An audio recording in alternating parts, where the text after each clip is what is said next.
So here's the knife all finished up.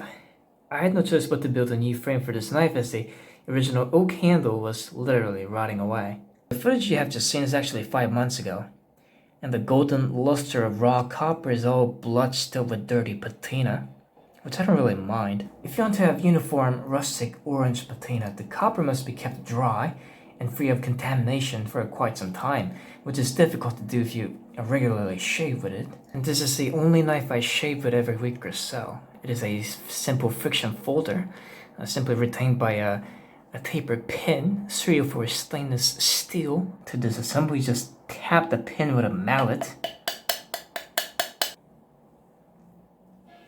There you go. The friction folder is just comprised of a pin and a blade and a frame. That's it. And incidentally, truncating off the tip is very necessary if you're planning to shape your armpit with it.